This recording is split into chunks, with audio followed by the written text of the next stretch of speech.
would be interested in some of your feedback. So I just wanted to just let you know that sometimes my students always say, Professor Hutson, you're so negative, you're so negative. I just like to point out some of the challenges, and then I'm very much optimistic, though, and think that we have the tools, we have the ability to actually address many of these problems. It's just sometimes we've not thought outside the box and have been innovative. And so some of the discussion that we heard earlier was very much along those lines, of even with faith-based institutions and with actors in communities, you know, whether they be doing organizing or land assembly or whatnot, can make a huge difference in people's lives. So with that said, I just want to say one last thing.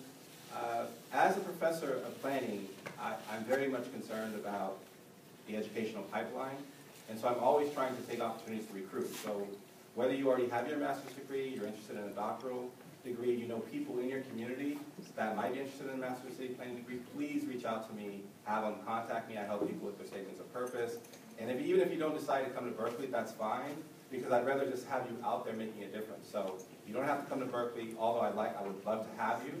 But at the end of the day, I see us all a family and trying to make a difference. So if you have friends, please pass along my information and have them contact me. All right, so let's get started. Next slide. Yeah, you just have to. Is it radio?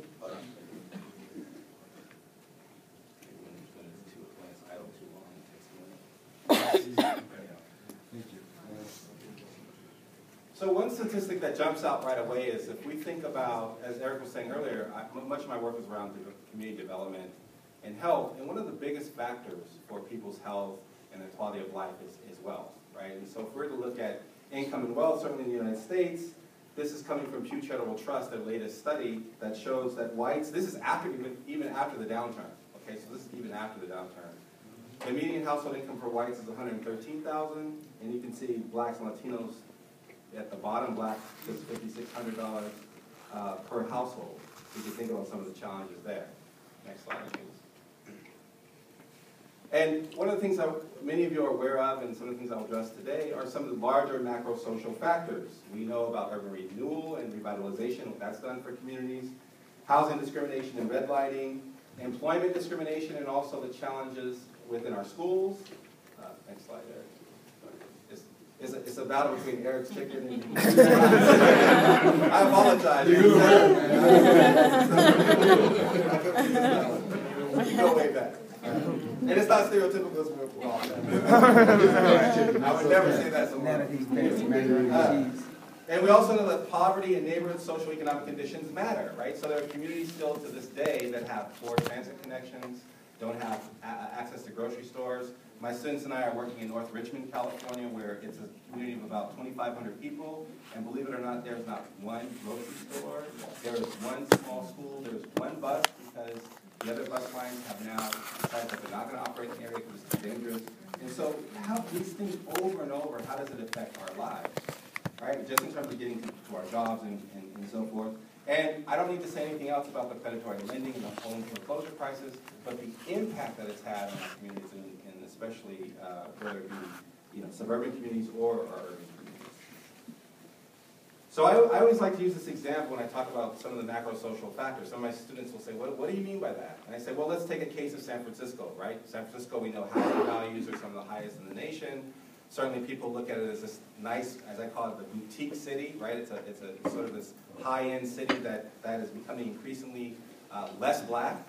And you have, this is a picture of urban renewal in actually West Oakland. But you can see how we just cut right through a community with old Victorians and so forth.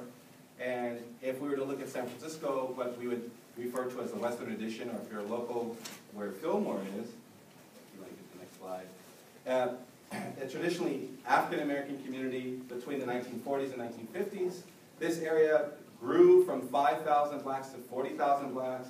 It really became the social and economic hub for the black community. Lots of jazz artists, many restaurants and clubs opened up, and they were black-owned, right? The housing in the neighborhood is black-owned. My barber tells me a story. I go to get my haircut in Oakland now. My barber tells me a story of how he grew up in the Fillmore, and then as time went by, they had pressure to sell, and eventually once his parents died, him and his siblings sold the house, and that's something they regret to this day.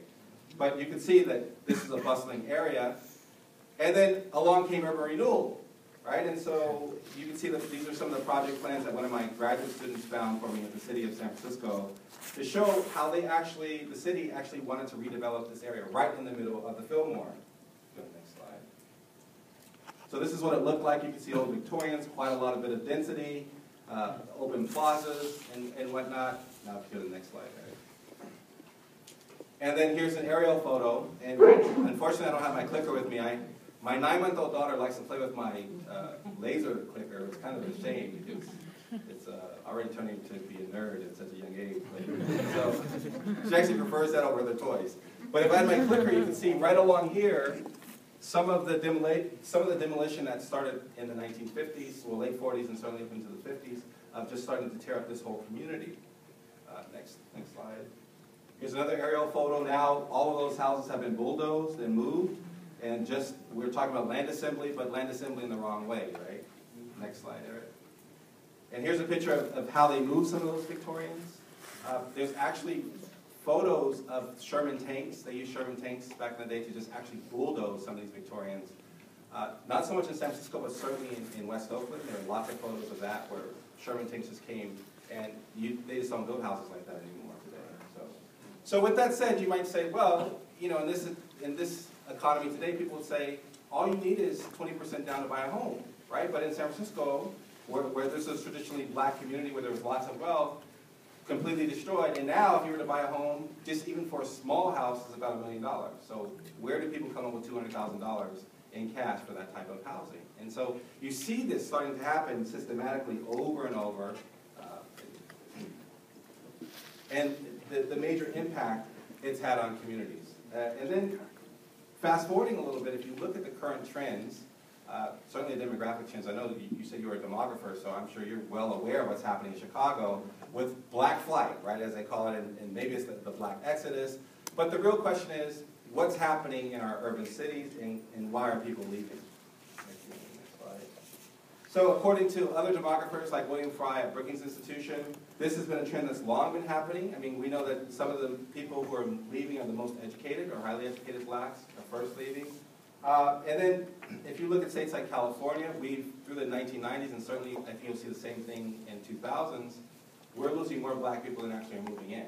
And we're in Los Angeles now. If you took Los Angeles and Oakland out of California, there would be basically very few black people in the whole state of California, right? So we're highly concentrated. But increasingly, we're moving out from the periphery. In places like the Bay Area, there are studies that have been done that have showed that blacks are leaving Oakland, San Francisco, and moving further out, precisely at a time when gas prices are approaching $5 a gallon for premium. The home foreclosure crisis is happening. There's not money for infrastructure and so forth. And so it starts to ask the question if cities are becoming these centers of economic power and wealth, and certainly politics and culture, what does that mean for us if we aren't able to hold on to the prime land that we've had for all these years, right? So the question is then, you know, what does this mean? If you look at Harlem, right, there's an article in the New York Times today with parents in New York complaining that their children their preschoolers now who have tested as gifted, can't get into the local schools. And one of the people quoted in there lives in Harlem. And it's a white family, and certainly if you look at what's happening in Brooklyn, whether it be Chicago, I mean, the trend is happening all over the place, moving back into cities, right when we're talking about the importance of health and transit-oriented development, walkable communities, living around areas that are mixed income, mixed land use, and so forth. So what does this mean? What does this mean for sustainability and so forth?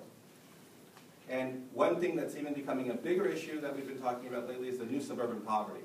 And I know, Derek, I missed part of your presentation, but certainly I was curious about, with the churches and what's been happening, if some of the congregations starting to move further out, are the services following along with them out to the suburbs? So that's an issue that many people are starting to talk about. Next slide. And then just a quick analysis within the Bay Area. Urban Strategies Council, which is a nonprofit organization, does great work. They were analyzing these trends, and they looked at the top 10 black neighborhoods, and they compared it to the county level in terms of statistics. And in terms of home ownership, unemployment, education, and income, we all had the worst outcomes. So, there's no surprise there. But it really brings up the question, then, what does that mean in today's society? What does that mean if cities are starting to become places where people want to live, these global centers of knowledge, of innovation, of job creation? Where does that leave us? Right? And so I just want to point out 5 areas, I think, where we have some challenges and there's also some opportunities. All right, the first, obviously, being education, participation in attainment. Sorry, I have these placeholder slides. As I was saying before, if you see the shift that's happening in manufacturing jobs to more knowledge-based and information jobs, so in a place like San Francisco or Boston or DC or New York or even Chicago, increasingly business leaders, economic developers are trying to attract higher-end jobs, higher-end research facilities that are going to provide lots of income for residents and so forth. So we're in the Mission Bay area. That's also going up to the last really remaining 2 black neighborhoods in San Francisco. They're building a new hospital campus. Along with that are biotech centers, pharmaceutical companies moving in and so forth. Same thing's happening in Boston. Same thing is happening in Baltimore. You name the city, it's happening.